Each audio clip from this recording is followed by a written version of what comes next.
Hey, vui nè. IMEM te thanem ngai na zara. Christmas sermon te helai muna soi turin kanin bua sai vele theya. Kalom le mai keniang rual chu Christmas eten sermon muve ma ila pathian ne tangin dong ve ma ila hun te kan chang ve phalawa ti chuan lalpan helai muna Christmas sermon soi ve theina hun le mun min bua sai saka mi pui za tam zok le zau zo ka thu ka soi thei do na wangin pathian le herong bol na thok tu te chunga lom thu ka soi ni voinia ka thu pui tura ka han than chua chu mitin ta tur chan chin tha tiani Christmas sermon kan ti ve a thiam lo takin kan soi ve don ani chan chin tha lu ka jiak bung ni chang ria da tangin chang som pathum zo hian longai tha ila chang som che hi kan thu puin ha na tur ani ang tin chumiram ve ka chuan biram veng tu ten oma zan an biram huan venga phul an ria chila tin lalpa vantir ko pakhatan kiang alo dinga lalpa ro puina nan vel churon chun enga ti chuan an hlau ta ema tin vantir ko chuan an hena lau su langai ro mitin ta tur chan chin tha lomom em karon then chewani voina hian in tan Davida khuwa chandam tu piang ta lal Krista chu tin yin tan chin chena turani nausen puna tuam ran chopeng na thlenga muin mu ang atia tin thok le khata van tir ko nena chuan vanami ho mi puyan lawam ta chiama pathian an faka kan du lai tak chu mitin ta tur chan chin tha lomom em karon thlen chewani ti hiani korin thon ni na bungli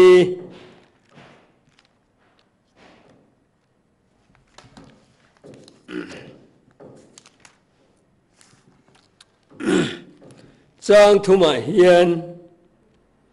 nima sila kan chan chin tha hi khu in a om chuan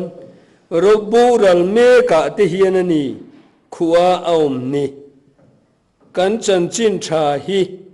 khu in a om chuan boral me ka te hian ani khuwa om ni ne pathian ne nei hlanang kapa thiang lim ko ran ho te pathian reng to te pathian voinia lali suwa Krista kan chan chin tha min pe ka chu ringin isua mingin mitin ta tur chan chin tha hi lalpa kan pathian he IME matanga TV athu pon chua hian lalpa nang ma o in nang ma thu in puan kan duwa nang man heta hian han puang thar le ro kan pa thiang lim lali suan ifa pa choi moi ro fa pai na choi moi nan che tiang khan fa pai suwa chu mitin thin lunga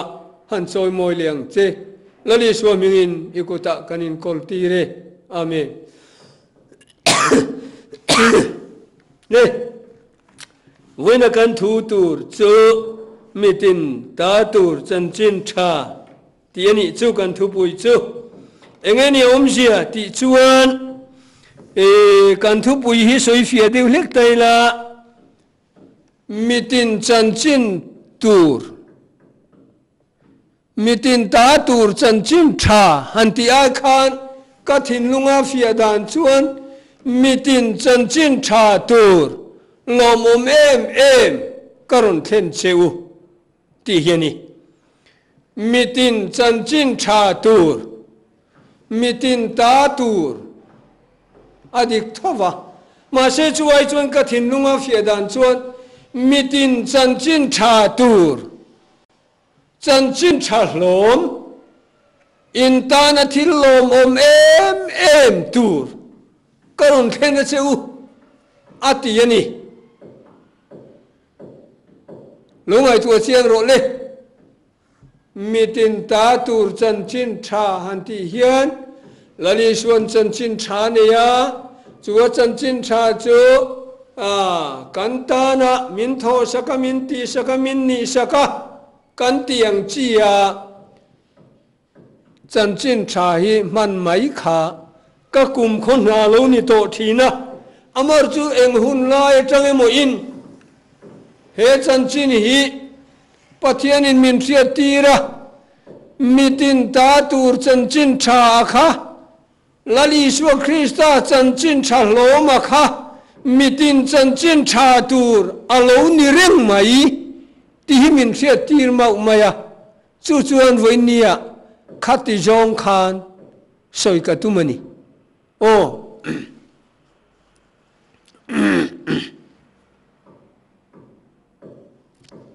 Isua Krista chân chín trà ti le Isua mi hing fa pa chân chín trà ti jong te po hian soi tai la a fia theyang em o katia hei kan Bible hian in ti teng Isua ni nei chin ni kan mua pakhat chu pa atanga alo chuana a Krista ni na lam pathian Krista lal Krista ani na lam pathian khi thu kha ti sa aron changa mi thing te tlan nan a taksale thisen hlana ati tu rati zowa pa ne na asole ta a ti kha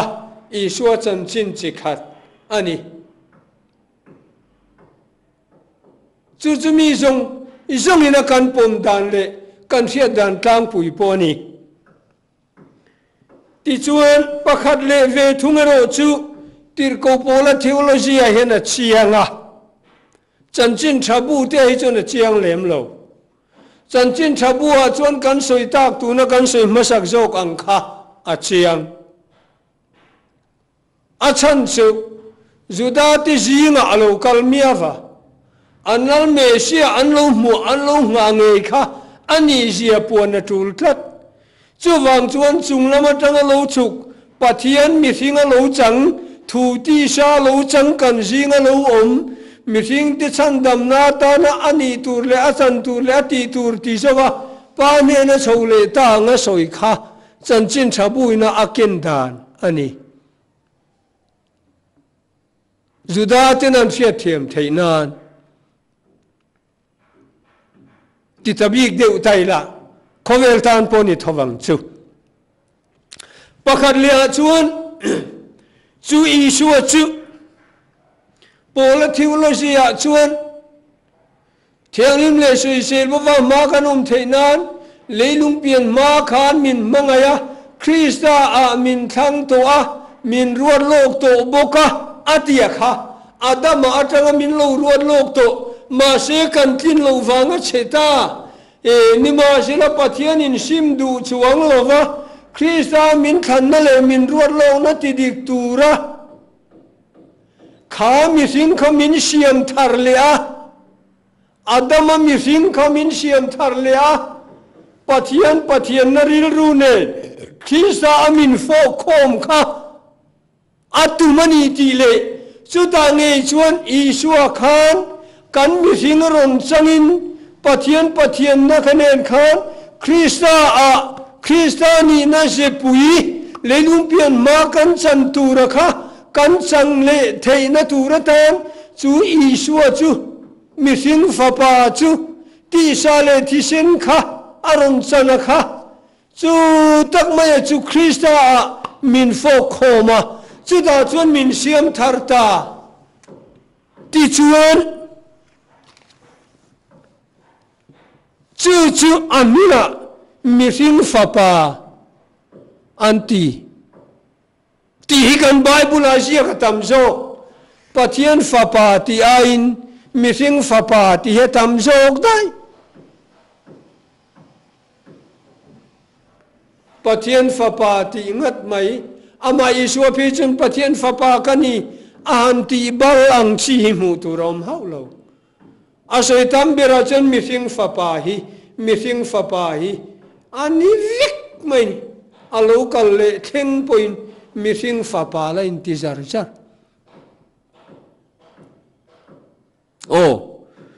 ti chu kan du tok riang en van ni kha với nia xây chiên cán đủ thì chuan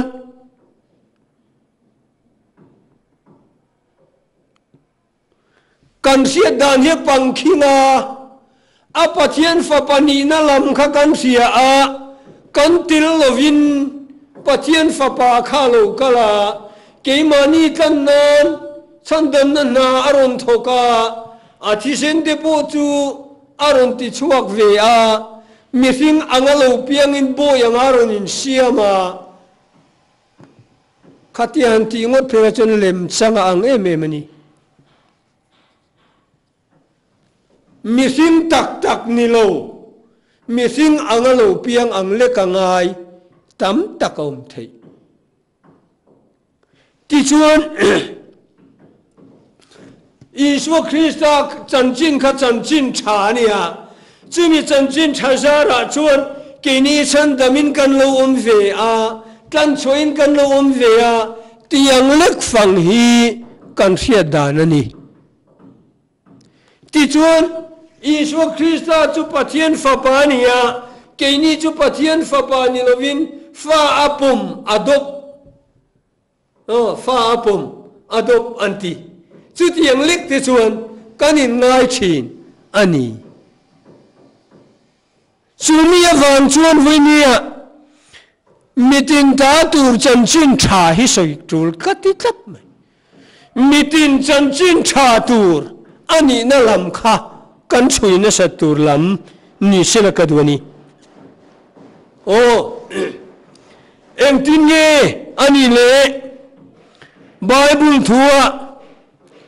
Isua kchu kan chanchin tha ani dan chu em tin nge Paula hian a lo chui reng in ti tiang Kamizan khan mitin ta tur chanchin thalo mo mem karon khen chuani atia aron khen chia mai ni eng tin nge mitin ta turani the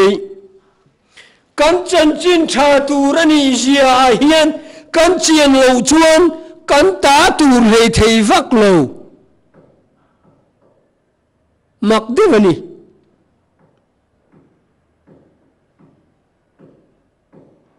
Isua chuan chanchin tha kan ne lo mule eng tin mo athen ma deu lek pola chuan siam thar le nangot lo chu sertan hiang mani lo sertan lo po eng mani bok hek lo ati mau mai siam thar le kan ngai chu eng hinge siam thar le ti chuan hei kan rama siam thar na thu kan thil na sa em maya siam thar kan ti chu tharawa piam thar mana oble to tlule to lo nung thar le khat yang kha siam thar le na chang kan ti adik lo chu ka ti mia lo ma se polan siam thar na ati hi chu adama hin nun che to lal Isua Pathian ina min siam thara vana thilom le thilom Krista afo khoma hini min siam thar na chu adama tluchia Pathian nun na nei to lova ti samia khovel mia kha Pathian Fapa a siam thar le Isua in eng tin mo Efesi bung khat chang na chang khanan chirila thianglim le se bo ma kanon theinan lelung pian ma khan min manga Krista min thang to antidora asoi khajela ama rem ruột le tum dan ang jelin hun bia lo kim khan eng kim vana thilom le thilom Krista fo khom chang som an ti tak chumle chu fo khoma chuan nang le ke hi pathianin min siam tharna min siam thardan chu kan ti sa le thi sen hi ama pathian thuwa khan aron changalo male Hebrai bung ni sang som pali lo ke ro le nau sem ti sa le thi sen changan ne wangin ama pon chu bok choron chang ve ati tat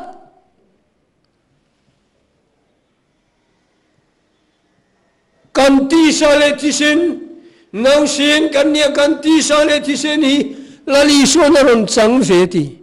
kha pathian thu khan chu ti sa le thi sen le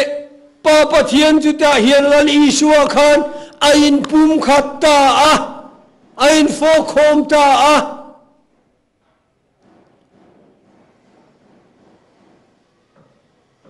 kan ha kan sak fo thin a te hi chuan chiang ve mai om tak ma se kan chiang nei thei lo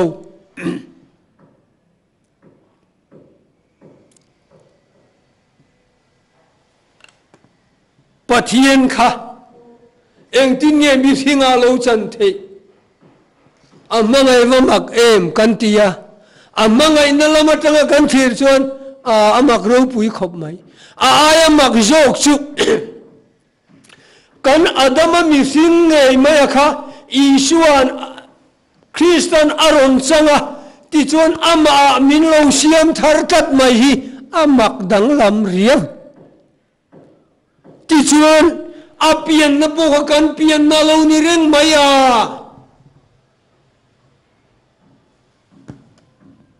Efesi bung ni chang soma chuan Krista Isu chuan thil tha ti turin min siam thara Krista Isu chuan thil tha ti turin min siam thara ama ku chuak nei kan ni ta khi Bible le lin tharinati ale lin nuya chuan thil tha ti turin Krista Isu chuan siamomin ama ku chuak kan ni siati thil tha ti yatan Krista Isu chuan siamin kan omani Krista Isu chuan siamin kan om mi tam takin an sermon thin a thil tha ti lam ringot kha an em le a mi thinga thil tha ti lam ani lo pathianin thil tha ama ngaya thil tha ti thei turin Krista Isu min lo siam tharani zo chu Isu chu nang le ke ni na min pon sakani zo Korinthon khat bung khat chaw som thuma chuan ama chuan ni nomani ani chu kan tan fin na ti fel na te thiam lim na ti siamani chuan tur du chuan lalpa chu chuang ro seti chu Isu kan ni na zo kan chan chin tha chu alom Isu hi nang le ke chan chin tha ni kan adama mi sing min siam thar na ni that pathian fa min fu na ni that Petera thon khat bung khat chang som ni pal riata chuan chi se thei la ka ni lovin chi se thei lo pathian chatuan thunung la ka piang thar in ni min ti chu pathian chatuan thunung la ka chuan min lo sing thara min lo pian thar tir sa ko pa bung khat chang som pareta chon thu tak la ka chon min sing na ti chu pathian thu a chuan ani min lo sina min lo siam thar Efesi bung nia chuan nang ni point bo chine tilen sualte wanga thin ni lai khan Krista ne na tinung cheu Krista rualin na tinung ta chuani ziak hlia chu Isu chu kan nun na ata na lo ni reng kan nun po lo ni reng a lo mole pathianin a Krista rual khan min lo tinung le to reng ke ni lei lam kha ani chung lama tanga lo chuk nen khan kan lo in tinung le to chu Isu chu kan nun na chu Isu chu kan pian na chu Isu chu pathian fa kan ni na min puan saka chu ngot po chu mi tin ta tur mi tin chan chin tha tu ra ni tak chu nang le ke ya chan chin tha ni avaro pu em chuti lai chon kai sarogas tan khovel zong ming ziak tur thua pe ya kai sarogas tan khovel zong ming ziak tur thu leilung ram hi ni sela chuan thu pek thaina nei lo an mani rom ram chin chau chu khovel an ti mai lom kan ti thina adik thokhate amero chu pathian thu lo mak khop lali Yeshua Krista min kha khovel zong mingata na sakani tat nia ring tu zong mingata na sak mi zong mingata na sakani Psalms somsarile pariat changale changru khanente somriat le pasari changale changru kha lalpan mitin mingasia huna chuan he mi le so ama piangan ni tina chiarang lalpan mitin mingasia huna chuan he mi le so ama piangan ni tina chiarang la satu tele alama tenen chuan katuin ha zong chunang ma niom ni antiang lali Yeshua Krista khan mitin mingatana lalpan Yeshua Emmanuela alo sa zuk niamale tirkau te hun lai khanan buai nak mai polatin mitin mingatana sakani tian sila ti chuan Christian dang ten suda Christian ten an pom thailo Jerusalem council an kho ta chunan han ngai tua tirkau te thil ti bung sompa nga chau sompa sari lo chero lo lang nol mayang Isako paron tinga ngoi teu nau teu hemi te tu soile Samuel sumeu na thu khain remani kaloki kir lenga Davida bok te chim ka thung dinganga zen tel ka ming mi to ho zong to ne lalpa chuan sia ngati khamale anti chumale zen tel zong te pon chui suwa ming chu an tro mani tian an puang ta chu ta chuan anin rem thei ta voinia Isua hi engeni mi thing fa pa hi engeni mi thing ki enge mon ni le mi thing fa pa hi enge mon ni siat le ngai kan thin ni ka ti thin sam som riat le pathum chang thum enge mon ni le kan mi thing fa pa lo ni renga lo mole ke mania ta na pe ka lo ni chuwani suwa chan chin zong ka kan chan chin alo ni reng maya em tin mo edin huana tanga kan bo chiat kan chunga pathian thina ura athinura tuar tu renga piang kan lo nia ti chuan pathian in adanan chin hoya min khuwa ti chuan thina thunai na nuaya kanin ta luta thimi min bo meo ka chandam tu kan tia chu tiang reng chu kan ni kha zong kha pathian dan lamina kan chunga thleng tura lo puan to le apon mek thin zong kha chu kan piang thar Isua chunga chona khata Isai bung somma pathum chero ama chunga chona ngata kan za kholo na chuma chunga ngata pathian in ni chu wok thi tina du renga ni tina tangeya kan chunga thinur na zong chu kan mi thini Isua kan mi thing fapa kan chan chin Isua ne na khana theng fam kim ta chu mi awang chuan ka thinur kum khuwa to lo wala tia kha atakin kan lo chang ta Yeshua Krista tuan na kan tuan na lalpan min cher saka Yeshua Krista chan kha kan chana min cher saka afapani na bo kan chana min cher saka chumi awang chuan mitin ta tur chan chin thalo mo me emakha nangle ke chan chin tha tur lo ni reng mai chu longin Christmas kan mang to na Bethlehem na piang ringot lo lom to su Isiat lo itil lo va Isua piang ringot ni lom thin khani lo itil nge ya piang lo ni nang ma pian na lo ni kan pathian na siam thar ni se a pian nom ti se ni lo ni renga lo mo le ti chuan tuan na zong Calvary tang khen khanan sui la Lali Isua Krista chan chin zong khawanin kan chan china a chelama kan chan china a thalama kan chan china van khen lo record le zong to chu wang mitin ta tur chan chin tha hi Lali Isua Krista kan ang male ke chan chin tha hi ni pathian chu wakin om ro se Lali Isua Krista kan chan chin tha mitin ta tur chan chin thalo mo mem karon khen chewani voinian in tan davida kho chandam tu piang ta Lal Krista chu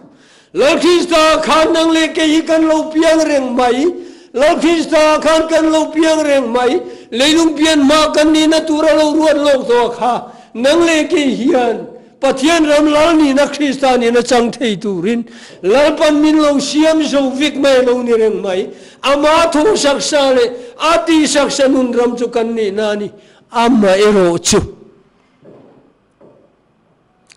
athu sia ta du tok ya oma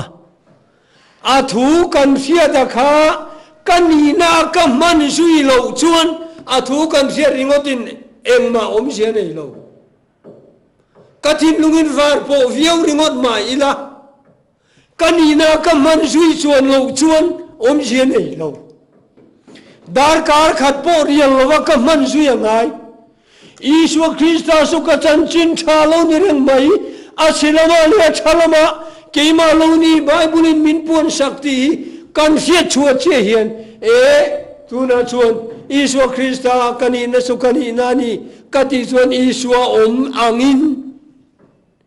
Isua angin Isua mi siangin Isua Krista ril ru khakan ril ruwa mang turin tan kan la kangai chu tiang ni tur chuan tharau tiang ni min pui du tharau tiang ni man ngen teu